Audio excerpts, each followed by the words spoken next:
So welcome everybody to the KT Canada Seminar Series. We're very excited to have Dr. David Johnson with us here today. So my name is Tina Fahim. I am a scientist at the Knowledge Translation Program in the Li Ka-shing Knowledge Institute of St. Michael's Hospital in Toronto. So before we get into the presentation, I just wanted to highlight some quick notes about the procedures for the seminar today. So we will mute everyone on entry to reduce any feedback from the speakers. So we ask if you have any questions, please let us know by typing your questions in the chat box.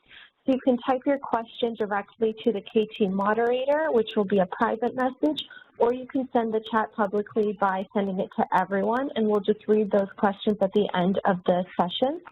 If you experience any technical difficulties or have any questions, you could also direct those to the KT moderator as well. So without further ado, I'd like to introduce Dr. David Johnson. So Dr. David Johnson is the Senior Medical Director for the Alberta Health Services Maternal, Neonatal, Child, and Youth Strategic Clinical Network. He is a pediatric emergency physician and medical toxicologist, and he is a professor of pediatrics, emergency medicine, and physiology and pharmacology in the Cummings School of Medicine at the University of Calgary. His research interests are primarily focused on the management of common childhood respiratory emergencies and ensuring primary healthcare professionals utilize best evidence in managing these diseases. So thank you, Dr. Johnson, for being with us here today. I'll hand it over to you. Great. Thank you, Tina. That was a lovely introduction. As you've heard my background, I just want to highlight that it's because of my position as medical director for our maternal and child strategic clinical network that one of the major tasks when our network was created just short of 5 years ago was to create the capability to do really significant data analytic work focused on maternal and child quality and research initiatives. Based on my experience as a KT scientist working on a number of projects here in Alberta over a two-decade period, I realized that that was really an essential thing to do. So what I'm going to be doing is just telling you the story of how we developed that data analyst team focused on maternal and child clinical problems and what are some of the key learnings from that. In terms of this, I'll mention that I have no conflicts of interest to declare. In terms of how I'm going to work through this presentation, I just wanted to highlight the two common questions that were really highlighted for me in my experience over 2 decades of work, and frustrations around, well, how do you continue to ensure that you're really having improved outcomes over time.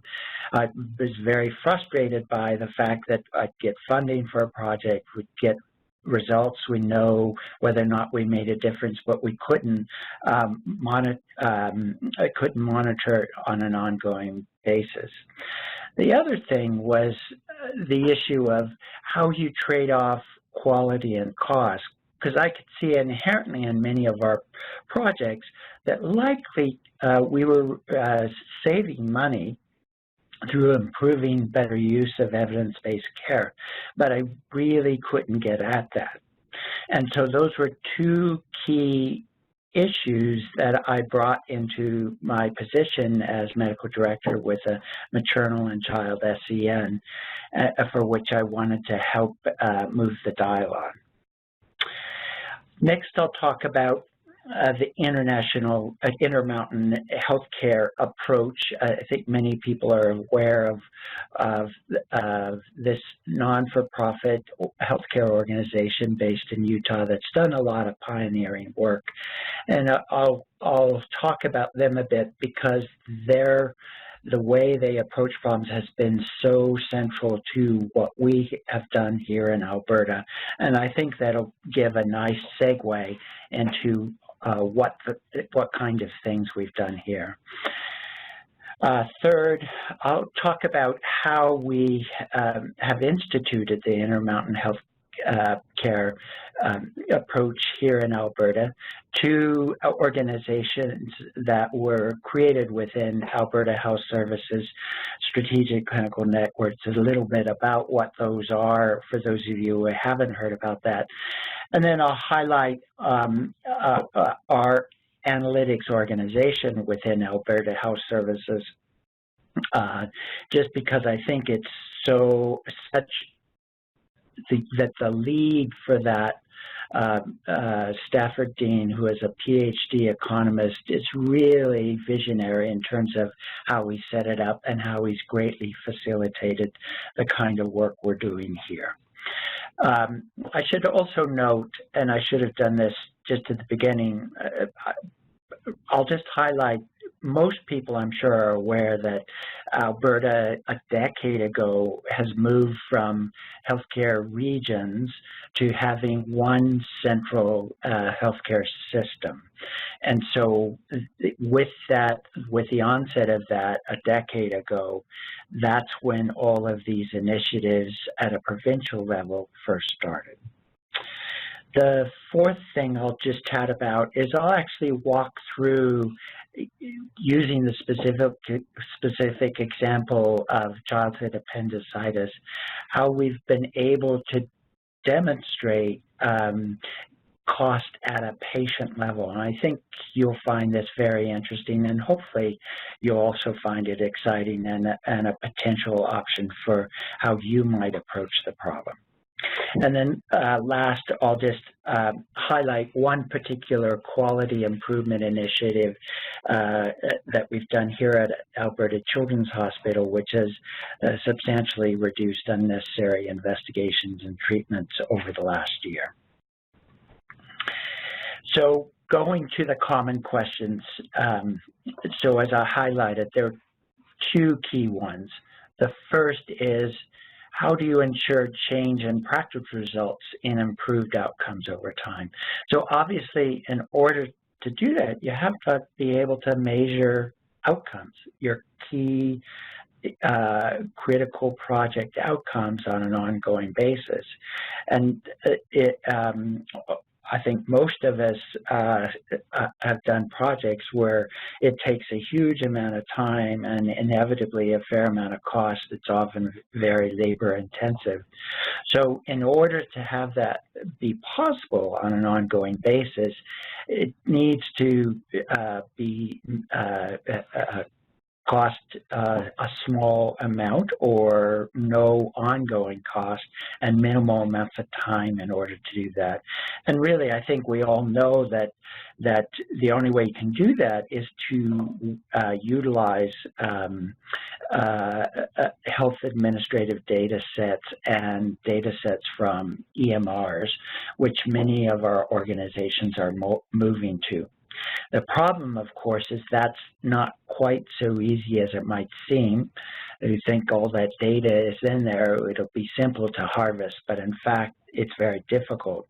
And that's a big part of what I'll focus on today, is what I think are sort of key ways to go about doing that. Then to the second question, how do we determine cost for money? But I think a good place to start is just to review briefly how typically in Canada we determine how much our healthcare costs. And of course, the principal way, the way programs for the most parts are funded, except for some innovations in Ontario and other places, is through programmatic funding. This is, as you know, is essentially a top-down resource allocation. It's based on facilities. It's based on units of service within those facilities. And doing it in that way allows administrators a very high-level understanding of spending at a faculty and unit level, and broadly per capita funding, how much we're spending, how many healthcare dollars we're spending per person. But it really doesn't speak in any way to the clinicians, and it really doesn't allow us to really measure in a way that we really like to, the trade-off between quality and cost. A common way that's been developed over the last few decades has been to do what's standardly called case costing. And this most commonly uses a concept called resource intensity weights.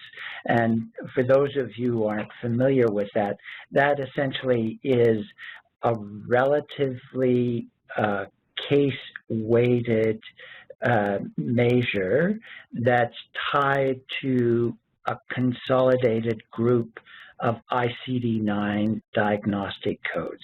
So essentially the CMGs are consolidated groups of diagnostic codes that classify similar types of diseases into groups, and then efforts are made to understand in studies within what this has been done within Canada, what the costs are to manage those patients broadly.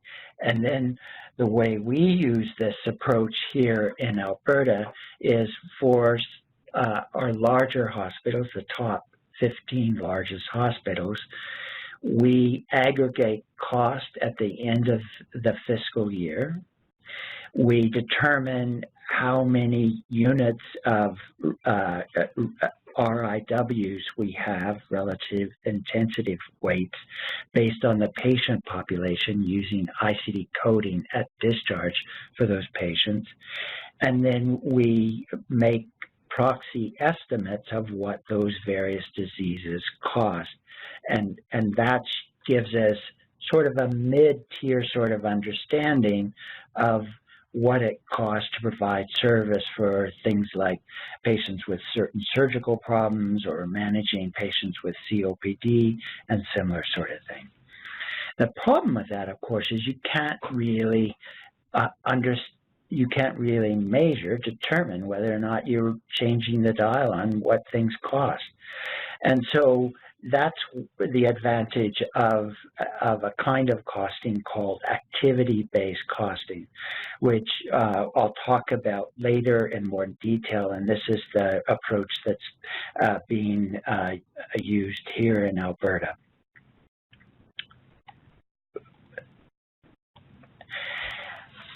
Now moving on to the Intermountain Healthcare, which has really been a pioneer in this field. I think many people are aware of IHC and the role the outsized role they've played in quality improvement.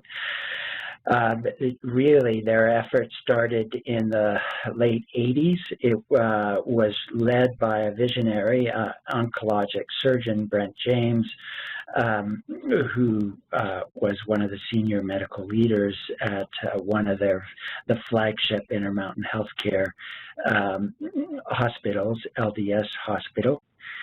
The key concept they used for how to improve care and reduce cost, which is really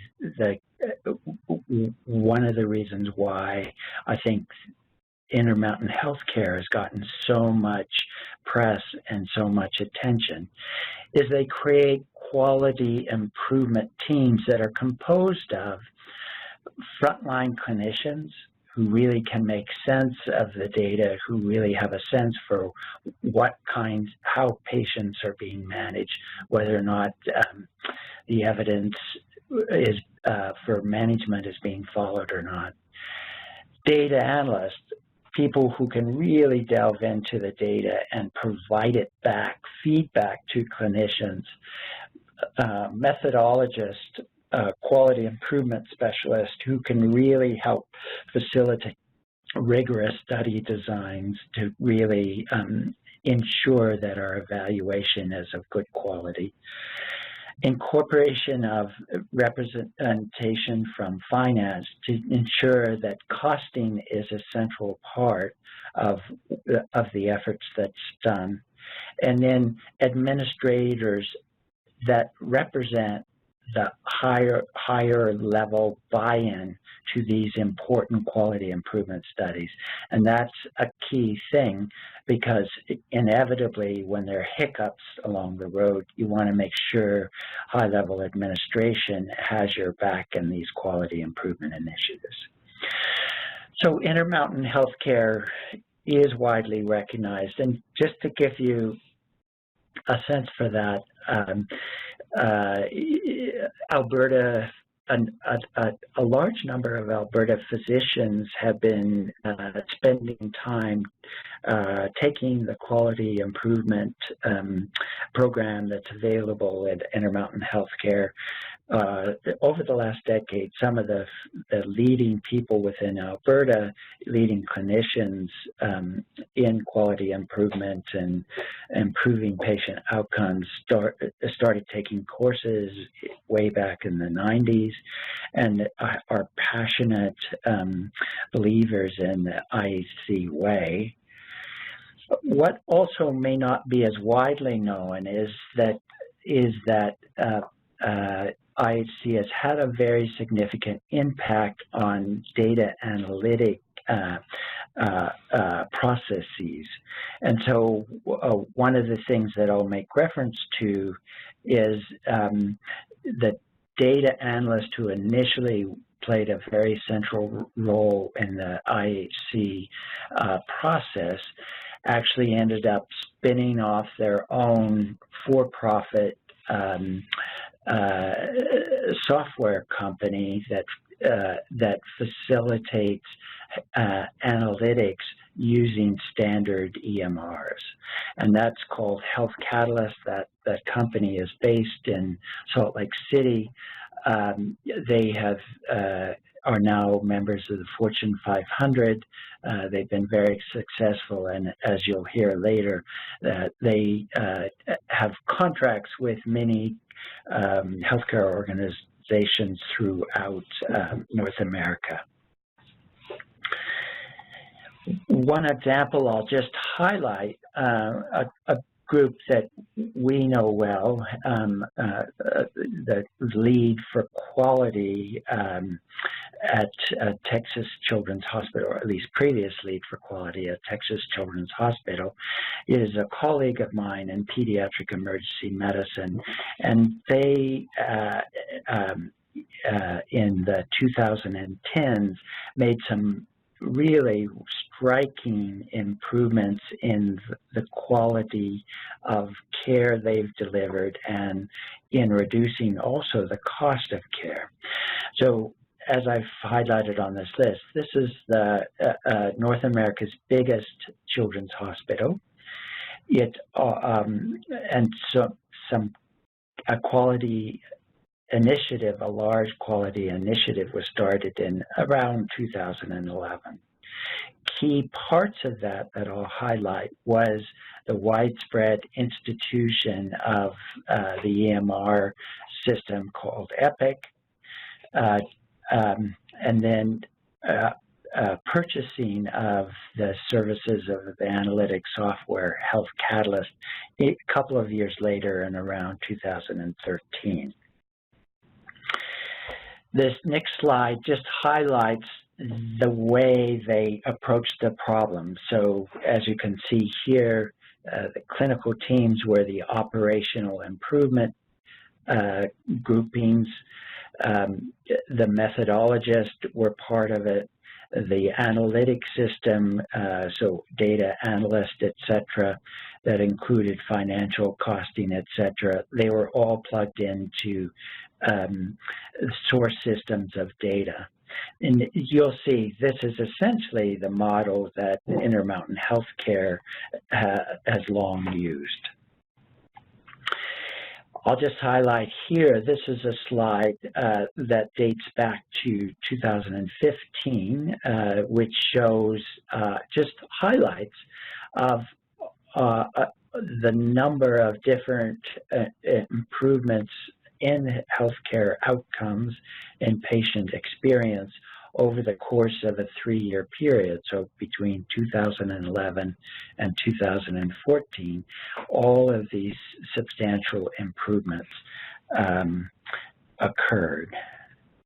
This slide shows that in that same time,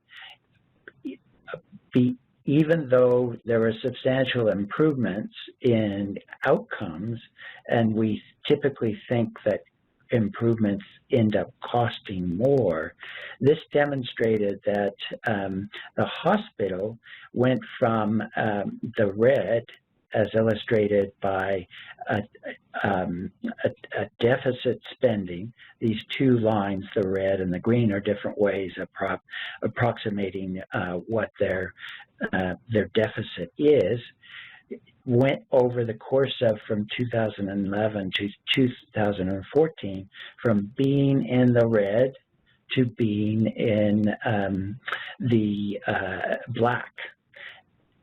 This arrow highlights when the QI initiative was started. Also, it occurred more or less simultaneously with the rollout of EPIC. And this arrow reflects the beginning of incorporation of Health Catalyst software to facilitate their data analytic capability. Now moving on to how we've implemented the IHC solution in Alberta. So the key things that have allowed us to do that have been, one, the creation of the Alberta Health Services Strategic Clinical Networks. For those of you who haven't heard about that or not really sure what they represent, I'll talk about that in just the next slide. But that has been a key initiative. It has been ongoing for about 8 years, and substantial gains have been made there. I'll just highlight AHS Analytics. As I mentioned earlier, the VP of AHS Analytics, Stafford Dean, is, as I mentioned, a PhD health economist, and really has drank the Kool-Aid of the Health Catalyst way. Though we aren't a Health Catalyst customer, the approaches that Stafford Dean has taken to setting up his enterprise data warehouse and how data analysts function within HS Analytics is really stolen shamelessly from the Health Catalyst way, even though we're not, we don't pay dollars to Health Catalyst. For those of you who don't know about the Strategic Clinical Network Initiative in Alberta, just a quick mention about that. So Strategic Clinical Networks, as I mentioned, first created about 8 years ago, are viewed as the engines for change, for improvement in the healthcare system. And so in the simplest of terms, our SCNs are charged with first identifying gaps in care, important ways in which we're not having as good as outcome as we think we can, then to explore potential solutions optimally based in good evidence. Then we we're charged with developing really soundly designed projects to determine whether or not these innovations can actually result in better care. And the key to that is rigorous evaluation, and that's where analytic capability is so essential. And then if those projects demonstrate overall benefit improvement in healthcare outcomes without costing an arm and a leg, and in some cases actually demonstrating substantial cost savings, then the SCNs are tasked with designing how to scale and spread it across all of Alberta Health Services. I'll just highlight that there are a total of 16 SCNs, most of which are centered around organs or types of problems. 3 are associated with systems of care, emergency, critical care, and surgery. And then 4 are more or less focused on populations. And so the maternal, newborn, child, and youth is obviously focused on maternal and child care. So how have we in MINCI built on this? So obviously, as one of the SCNs, we have that mandate to identify within maternal and child care what those key gaps are. But at the beginning, when we were first created, just short of 5 years ago, we knew that we needed to have analytic capacity to really be able to evaluate whether or not our projects were successful. And so that's where we developed the concept of developing this entity called MyCHILD, which would be housed within AHS Analytics Enterprise Data Warehouse. So what are key things about that? First of all, why the fancy name, MyCHILD? Well, it's really about branding the initiative to make it more memorable and make it, hopefully, a better sell. It needed to be a better sell because, as many people in the area of obstetrics and pediatrics know, it's really hard to get to the top of the list since the healthcare cost associated with caring for women who are pregnant and for children pale by comparison with the big giants of COPD, congestive heart failure, adult cancer, etc. So in order to develop our own data analytic capacity, we have gone to a whole range of funding sources, various institutions like Alberta Innovates, our various children's hospital foundations, etc. And so we've funded a number of data analysts. We're up to 5 now. Hopefully we will be at 7 soon. And those data analysts work within the AHS analytic structure. More about that later, how they work on a day-to-day basis. So what I highlighted earlier, what are some of the key learning points, I think, key things that make it possible for a healthcare organization to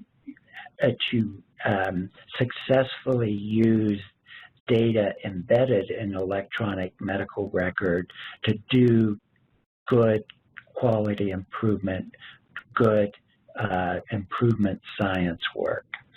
And so I think one of the key things is the creation of what's called an enterprise data warehouse.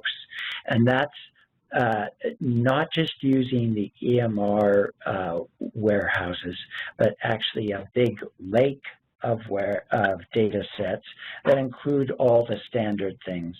And I'll talk a little bit more about what some of those are in some of the projects I described, but it's essentially our hospitalization data, DAD, our data on emergency department visits,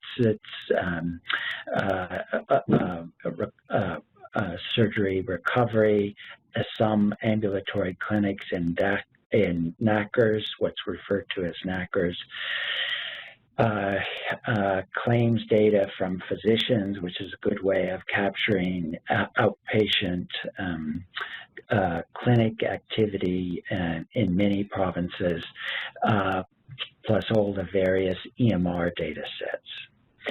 One of the key approaches that I think is really central that we've learned from Health Catalyst is how you bind data, and their approach to binding data is what's called late. And so just a highlight from the Health Catalyst folk, one of their view is knowing when and how to tightly bind data rules and vocabularies is critical to flexibility and the success or failure of data initiatives. And so what do we mean by late binding? Well, essentially, think of it as this way. Within this warehouse of data, take all the various data sets that I've just highlighted. The inpatient data, NACRs, the ED data, the inpatient data, NAT, the ED data, NACRs, claims data, all the various electronic medical records, et cetera, et cetera. The key is to not modify them in any sort of permanent way.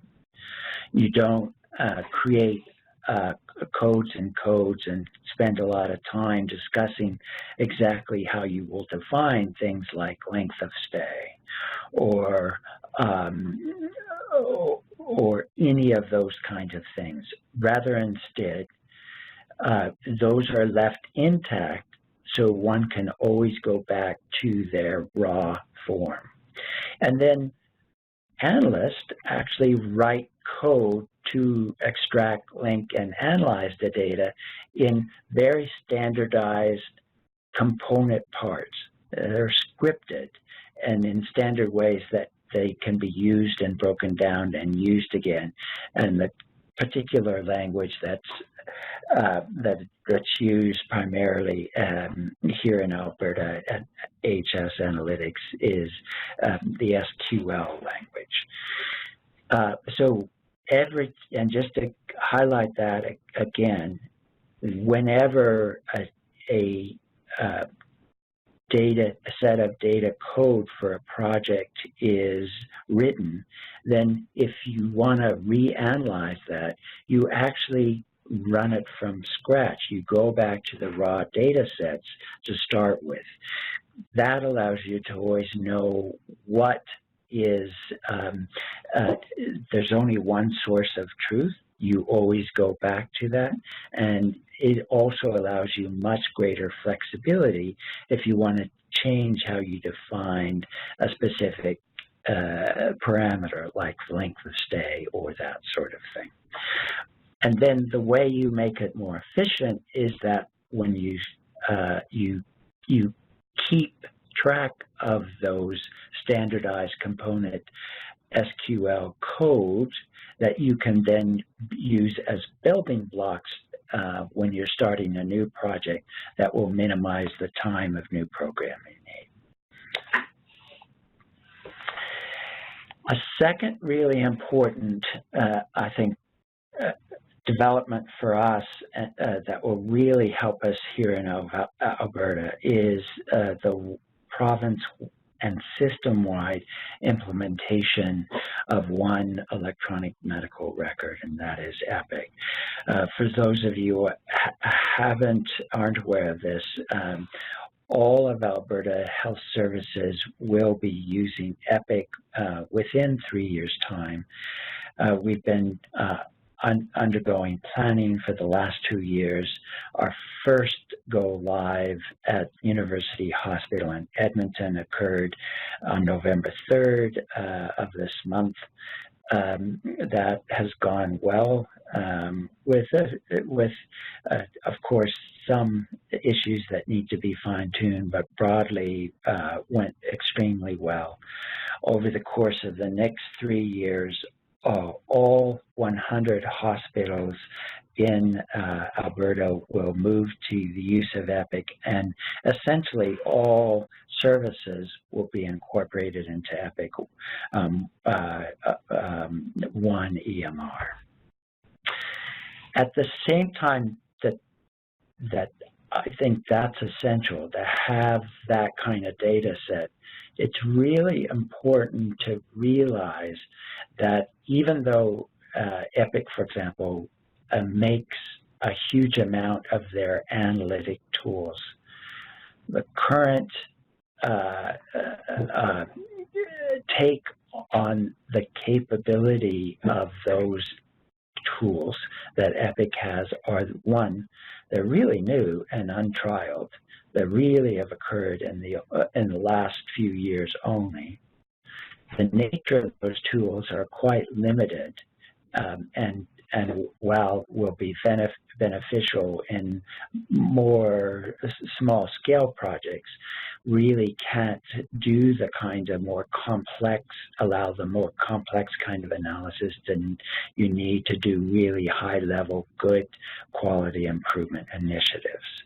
So it's really important not to rely on that and to have your own enterprise data warehouse and a strategy, a way of developing how you can analyze those tools. In our case, in Alberta, that's been led. It's a homegrown method led by Stafford Dean. Many institutions have purchased it with Health Catalyst or other software analytic systems. I think what's key is that you need to plan for that separately from getting an EMR. And then the third point that I think it's important to make is how one uses data analyst within a healthcare system. And so what Stafford Dean has used here really reflects the IHC model, in which I've heard a lot of dialogue about from other institutions that attend Health Catalyst meeting, which I routinely go to because it's such a great learning experience.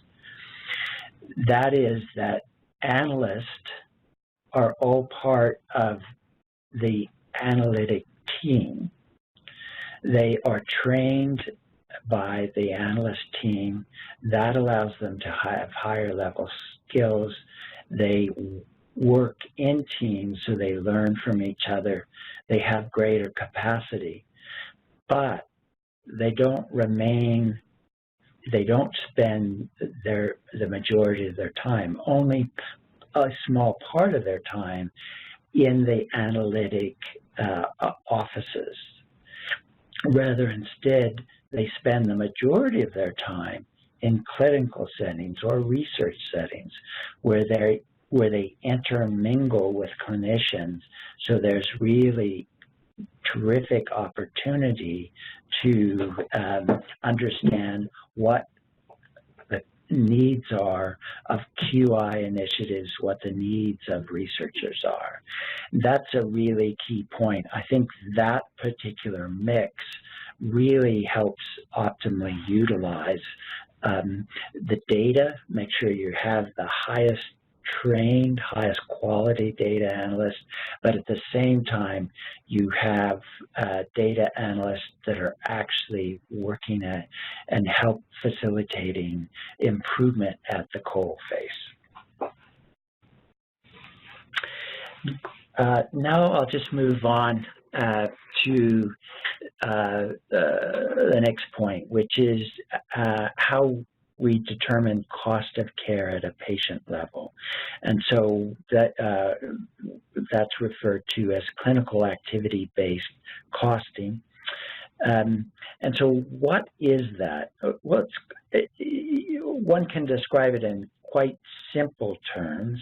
It's essentially using all the clinical details that are programmed into electronic medical records as a result of routine clinical activity. So electronic physician orders, physician consultations, activity in the OR, monitoring of use of kits within the OR, all those kinds of things. This approach uses for each patient how many chest x-rays, how many medications, how much OR time, how many consultations were asked for, and by each of the various areas, diagnostic imaging, laboratory, estimating cost per test or cost per unit time, then it allows you to simply sum up cost for all these various activities, clinical activities. By that I mean the labs, the medications given, et cetera, that any given patient has. And so what's the advantage of doing it that way? Well, I think probably the most important thing is that data speaks to us as clinicians. It really lets clinical teams, nurses, physicians, etc., to really understand the variability and cost associated with each patient, and really allows us to get at how we might actually determine whether or not those tests are valuable or not. Another thing that is a clear advantage of clinical activity-based costing is that once you've set the script up so it automatically runs, then as soon as a patient is discharged, you can actually determine the costing of their stay. So it's very timely in a way that the other methods that I highlighted at the beginning of the presentation can't. Those typically take years to do in order to get those estimates. And so if you just focus on clinical activities, can that significantly reduce costs? Well, I think it's really important to be aware that estimates of the cost of variation in physician practice, so the variation between one physician and another, between one hospital and another, accounts for somewhere in the neighborhood of 1/4 of all healthcare costs. And that if we can really ensure using clinical pathways and other guides to using only those things, choosing wisely, then that actually help directly improve patients' outcomes, then we can substantially, we have a good chance at substantially reducing overall cost. So, starting about 3 years ago, in collaboration with Stafford Dean, who had a vision of medical activity-based costing. And so knowing that Stafford was interested in it and my being very interested in it, I volunteered our hospital, the Alberta Children's Hospital, to be the case example. We had a clinical pathway for childhood appendicitis. It was a good example of a clinical problem that spanned different parts of the hospital: surgery, inpatient wards, ICUs, the emergency departments, etc. And so this slide here just represents a clinical dashboard that gives you a sense for the kinds of things one can do when exploring cases of children with appendicitis. And this is over just a little over a year's time. We now have upwards of 3 years of data for appendicitis in our dashboard. You can see here it allows you to look at the demographics of age. It allows you to look at the average variable cost per visit, just over $4,000. I'll just highlight that that cost doesn't include estimates of nursing time, nor the cost of keeping lights on. This simply reflects those variable costs like test, diagnostic imaging, medications, OR time, physician claims, etc. You can look at things like the length of stay over time and see if there's any trending. So just one example. Next slide. This is looking at a small cohort of patients who were enrolled into a randomized trial of children with appendicitis to either standard surgery or antibiotic treatment. Those are a selected population. These are all 8 were randomized to the trial. Half of these 8 got surgery, half got antibiotics. You can see that the average variable cost per visit was substantially lower. That's because they were more straightforward.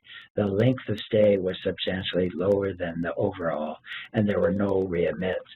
This is just an example of how you can look at a subset of patients to understand them better. This next slide just gives you an idea. So this is looking at all 300 some odd patients that we saw before, with the average cost, as you can see, being $4,225. But it allows you to look, using these bubbles, where the costs stem from. And by hovering over it, you can see things like, of these 300 some odd patients, 9 had diagnostic and ultrasound of the bladder in women. You can see that a significant portion of orders were for lactated ringers.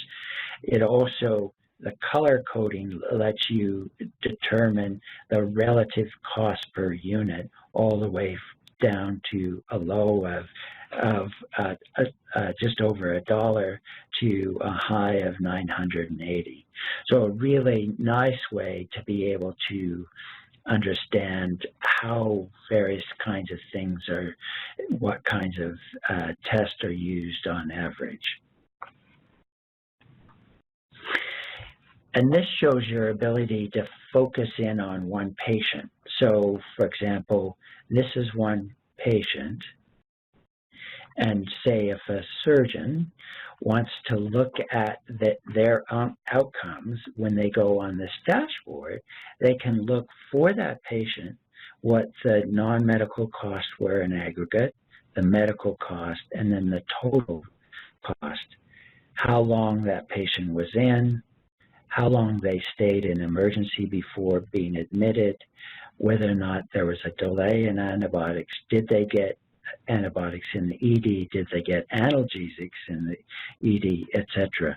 I'll just highlight here, these are what we did as part of this project was to get a consensus from clinicians, both in the ED and in surgery, here and with our colleagues in Edmonton, and also with some consultations with others outside Alberta as to what the most appropriate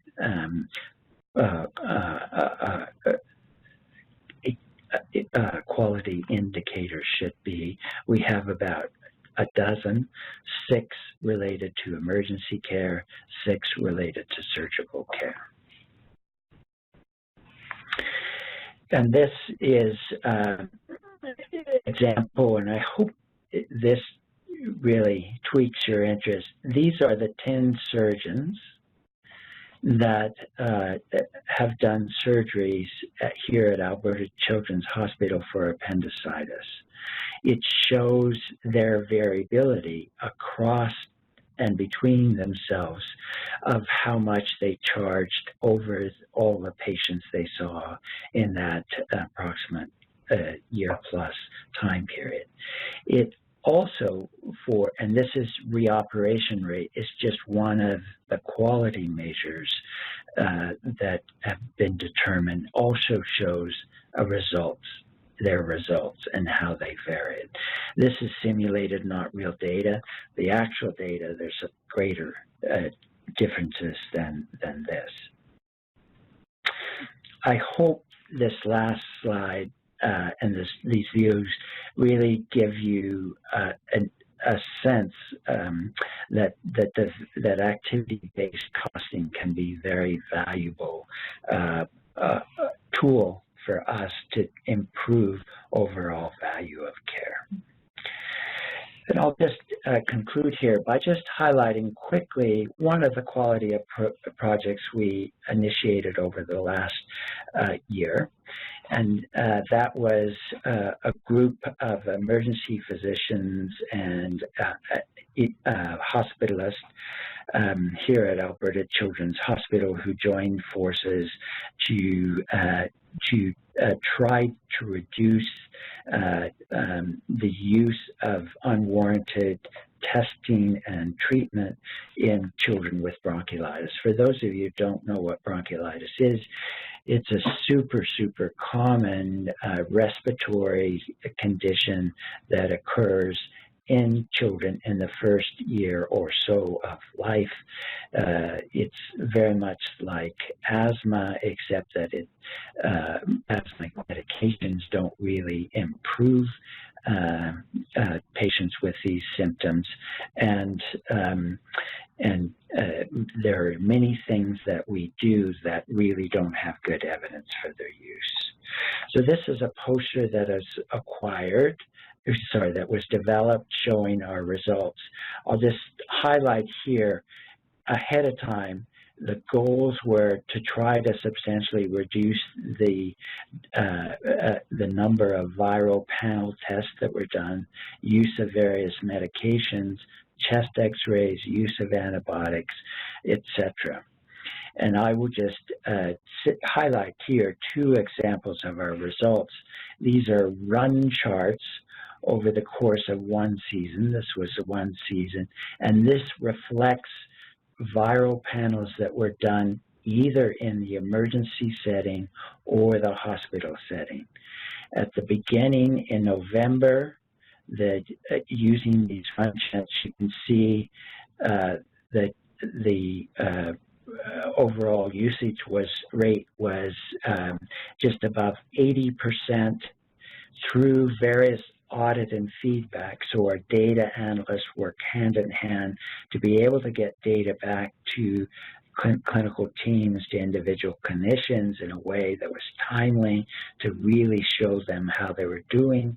You can see it made a substantial difference, so that by the end of the bronchiolitis season, the use of viral panels had dropped to the neighborhood of 35% or so, so a substantial decline. Not quite our target goal, which was 20%, but I think you all agree a substantial improvement. And this showed use of chest x-rays. Also, the use of chest x-rays are widely used. Our baseline at the beginning of the season was 60%. And over the course, using the same kinds of things we described for viral panel testing, we dropped the overall use of chest x-rays in children to just over 30%, which is what our target goal was. So with that, I'll stop for questions. I see we have a few minutes still for questions. Happy to answer any that you might have. So thank you so much, Dr. Johnson, for that presentation. So if anybody has any questions, please feel free to type them to the KT moderator or to everyone in that chat box. While you do that, I'm hoping I could start us off with one quick question here. So I really like this idea of embedding analysts as part of the QI team. I think it's a really interesting example of involving multi-stakeholders to improve quality. So I'm wondering first if putting together these QI teams that involve analysts and providers and managers, has that changed the culture of the departments or the hospitals in which the teams have been implemented? And secondly, has there been any inclusion of patients to drive some of the data that we're looking at for these QI projects? Oh, great. Thank you, Tina, for asking those questions, both really good questions. So, yeah, it substantially have. Just to give you an example, our foundation has funded 2 data analysts to focus on quality improvement projects at Alberta Children's Hospital. Their workstations are located on the 4th floor here at Alberta Children's Hospital, which are surrounded by all the clinicians whose offices are there. And what it's really allowed is the clinicians know the data analysts, they know each other, and it's made for a lovely give and take, a really much better, greater understanding of analysts for what clinical questions are, and then also of clinicians what analytic limitations there are and how to go about asking questions. It's another important cultural thing is that inevitably what happens when you first show data to clinicians is that there's this period of non-belief, oh, that can't be right. But by having the analyst and the clinicians working so closely, they can work through it and demonstrate to the clinicians that, yeah, actually this data is right. And then clinicians have confidence in that data. And once they have confidence, then it can really help build change. And then the question about patients, absolutely. One of the really key accomplishments of the ASEANs broadly has been to incorporate patients into strategic clinical networks, and so they're embedded throughout and are part of our project teams, etc. And so, in fact, there's even a program in the University of Calgary for patients who are interested in learning about how to do research called the PACER program, P-A-C-E-R. You can Google that, University of Calgary, and you pull up information about that. That's a central part of what we do.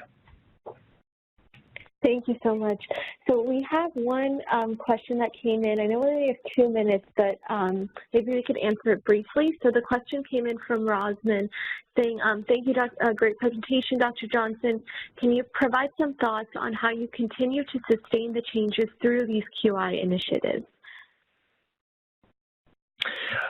Yeah, so, you know, how do you continue to keep your impact going? Well, I think the key thing is you need to continue to measure, and you continue to need to have clinicians involved and jazzed about the project and wanting to see improvement. Those are the core things.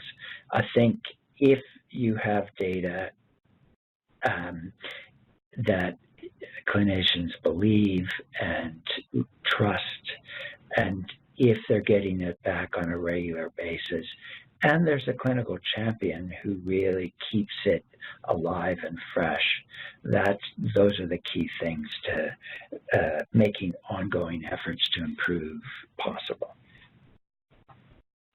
Wonderful. Thank you so much. So we're just at 1 o'clock, so I think we'll wrap up. What we'll do is if anybody else has any questions, please feel free to send them to the KT moderator, and we can pass those along to you, Dr. Johnson. So thanks everybody so much for attending, and thank you to our presenter. Just a quick reminder for everyone to email Megan Story your evaluation forms, or alternatively you could complete the online evaluation. Our next KT Canada seminar will be on December 12th with Dr. Samira Rahimi, who will be presenting her research work on AI, clinical decision support tools, and patient decision aids as KT tools. So thank you so much again, Dr. Johnson, and thank you to everybody for joining today.